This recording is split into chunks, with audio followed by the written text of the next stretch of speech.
Hi guys, welcome to a new video. आज की हमारी वीडियो दोस्तों बोथ आर्म के ऊपर। दोस्तों ये एक्सरसाइज जो है बोथ आर्म के नाम से कम और मसल अप, जैसे कि हम क्लीन मसल अप या फिर no jerk muscle up, strengthful muscle up, इनके नाम से फेमस है। मसल अप की वीडियो मैं पहले बना चुका हूँ, जो कि आप बेसिक मसल अप है उसको देख के सीख सकते हैं।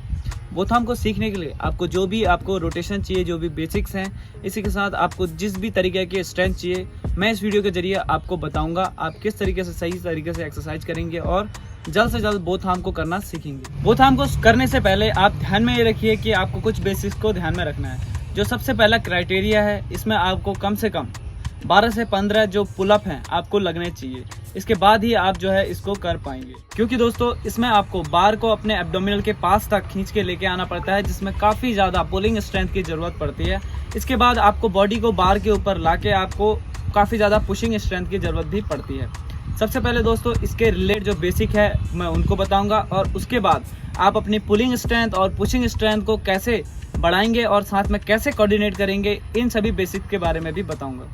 शुरुआत करते हैं सबसे पहले बेसिक की। हमने सबसे पहले अब इस तरीके से कुछ हाइट वाली चीज़ को ले लेना है, और इसकी जगह पे हम जो है, अगर हमारे पास इतनी छोटी हाइट वाले बार नहीं है तो हम बाउंड्री का यूज कर सकते हैं, या फिर अपने चिन अप बार नॉर्मली उसके नीचे जो है चेयर या कोई भी हाइट वाली चीज़ लगा के उसकी हाइट को इंक्रीज कर सकते हैं, जिससे कि आपको बेसिक करने में आसानी रहे। इस बेसिक का आपको फ़ायदा ये रहेगा कि आपको जब मसल अप करना है तो आपको रोटेशन का पता चलेगा, साथ ही आपकी स्ट्रेंथ इम्प्रूव होगी और आपके मसल मेमोरी में फीड होगा कि आपने किस समय पर अपने हैंड्स को शिफ्ट करना है, अपनी रिस्ट को कहाँ पर चढ़ाना है। इस बेसिक के जरिए आपको पता लग जाएगा। जब तक आप इसको करेंगे नहीं तब तक आपको एक्सपीरियंस नहीं मिलेगा कि मैंने कहाँ पर कौन सा की पॉइंट दबाना है। तो इस बेसिक को आप काफ़ी ज़्यादा कर सकते हैं। साथ ही ये लाइट इंटेंसिटी होने के साथ साथ आप इसको वार्म अप में भी शामिल कर सकते हैं। इसके बाद हमारा नेक्स्ट जो एक्सरसाइज है दोस्तों, हमने एल सेट पुलअप्स करने हैं। इसमें दोस्तों ध्यान में रखने वाली चीज़ ये है, जब हम खींचना शुरू करें उसके बाद हमने अपने पैरों का जो है एल शेप में लाना है। इससे दोस्तों आपको फ़ायदा ये होगा कि जब आप पुल करने लगते हैं तो आप अपने पैरों को ऊपर को लाएंगे, तो आपको जो है उसी में कोऑर्डिनेट पुश मिलेगा ऊपर की तरफ। बहुत से दोस्त गलती ये करते हैं कि वो पहले एल बना लेते हैं और उसके बाद ऊपर को खींचना शुरू करते हैं, तो इससे दोस्तों उनका मोमेंटम ख़राब होता है, उनको ज़्यादा स्ट्रेंथ की ज़रूरत पड़ती है, और बोथ आर्म का जो उनका सीखने का समय है वो भी काफ़ी ज़्यादा लंबा पीरियड हो जाता है, जिससे काफ़ी ज़्यादा बंदा डिमोरल होता है। तो ध्यान में रखिए, जब आप पुल करना शुरू करते हैं उसके बाद अपने एल सीट को बनाइए और ऊपर की तरफ खींचिए। खींचने में एक और चीज़ ध्यान में ये रखिए कि आप अपने बार को एब्डोमिनल की तरफ लाइए, जितना ज़्यादा हाई पुल अप हो सके उसको कीजिए। थर्ड जो हमारी सबसे मेन इंपॉर्टेंट बेसिक है, इसमें दोस्तों हम अपने पार्टनर का यूज़ कर सकते हैं या फिर रेसिस्टेंट बैंड का यूज़ कर सकते हैं। इसमें हमने अपने पार्टनर की मदद से कुछ इस तरीके से बोथ आर्म को करना है। आप जितना ज़्यादा इनको करेंगे उतना ज़्यादा आपको जो है जल्दी प्रोग्रेस मिलेगा।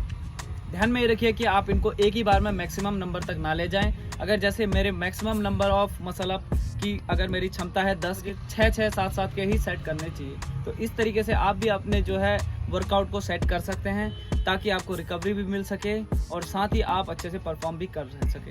शुरुआत से ही अगर आप पूरा अगर मसल पर लोड देंगे तो हो सकता है कि आपकी मसल में क्रैम्प आ जाए, शोल्डर में प्रॉब्लम आ जाए, जॉइंट्स हर्ट हो सकते हैं, तो इन चीज़ों का भी ध्यान में रखिए। तो दोस्तों ये थे हमारी बेसिक, इनको करने से हम जो है अपने बोथ आर्म को पा सकते हैं।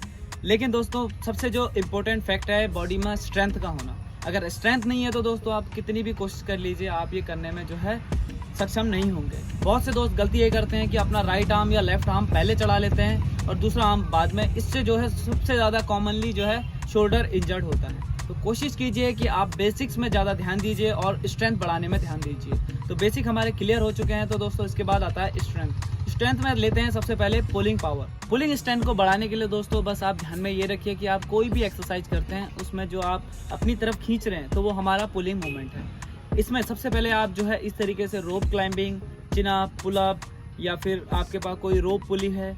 इसी के साथ जिम में आप जो है लेट पुल डाउन, बाइसेप की एक्सरसाइज, बैक की एक्सरसाइज, फोरआर्म की एक्सरसाइज, इन सभी को करने से आप जो है अपनी पुलिंग स्ट्रेंथ को बढ़ा सकते हैं।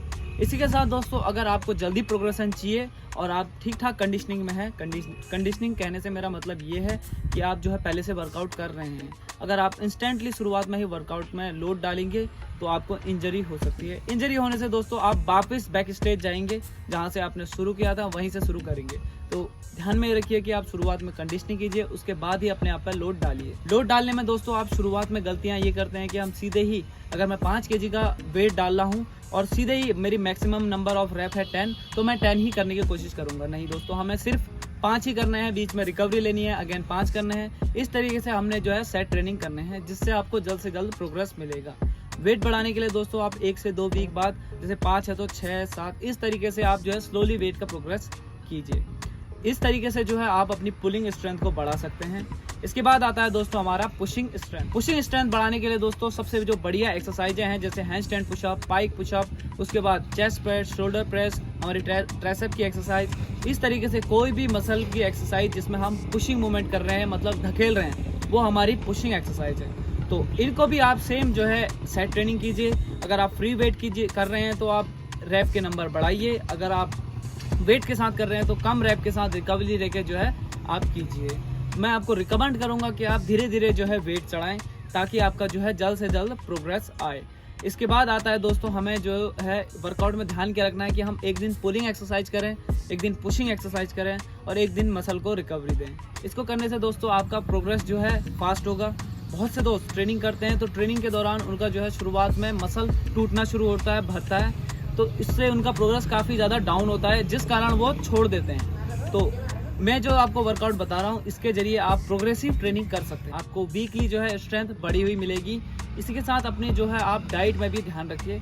अगर आपकी डाइट सही होगी तो आपको सही प्रोग्रेस मिलेगा। इन एक्सरसाइजों को करने से दोस्तों आपका ये नहीं होगा कि 1 महीने में, 2 महीने में, 3 महीने में आपका बोथाम आ जाएगा। आपकी स्ट्रेंथ, आपका बेसिक डिपेंड करता है कि आप किस तरीके की एक्सरसाइज कर रहे हैं, उस हिसाब के आपका जो है बोथाम जल्द से जल्द क्लियर हो जाएगा। इसके बाद दोस्तों ध्यान में ये रखना है कि हमने हमेशा जो है सही तरीके से एक्सरसाइज को करना है। आप ये ना करें कि आप स्विंग के साथ बोथाम करना सीख रहे हो, एक हाथ ऊपर चढ़ा के सीख रहे हो, या फिर कुछ गलत तरीके से बोथाम को कर रहे हो। इन सभी को करने से दोस्तों आपको फायदा कम होगा और इंजरी के केस ज़्यादा हो जाए। जब भी आप बोथाम कर रहे हो सेल्फ, हमेशा ध्यान में बेसिक को रखिए कि आप अपने शोल्डर के बराबर ही बार को पकड़िए। ऊपर जो है जब आप पुलिंग करते हैं तो उस टाइम पुल करते टाइम ध्यान में रखिए कि अपने बार को अपने एब्डोमिनल की तरफ बिल्कुल चेस्ट से डाउन खींचने की कोशिश कीजिए। इसी के साथ अपने जो लेग का मूवमेंट है, जो हम एल सीट बना रहे हैं, उसको कंटिन्यूड वे में, जब हम खींचना हाथों से शुरू करते हैं, उसके बाद एल सीट को बनाना है और कंटिन्यूड वे में ऊपर को लेके जाना। आशा करूंगा कि दोस्तों ये वीडियो आपके लिए हेल्पफुल रहेगा। अगर वीडियो में कोई भी कंफ्यूजन हो, कोई भी आपको डाउट हो, तो मुझे कमेंट कीजिए या फिर इंस्टाग्राम में डीएम कीजिए। मैं कोशिश करूंगा आपकी जो भी प्रॉब्लम है उसको रिजॉल्व कर सकूं। तो दोस्तों आज की वीडियो में बस इतना ही।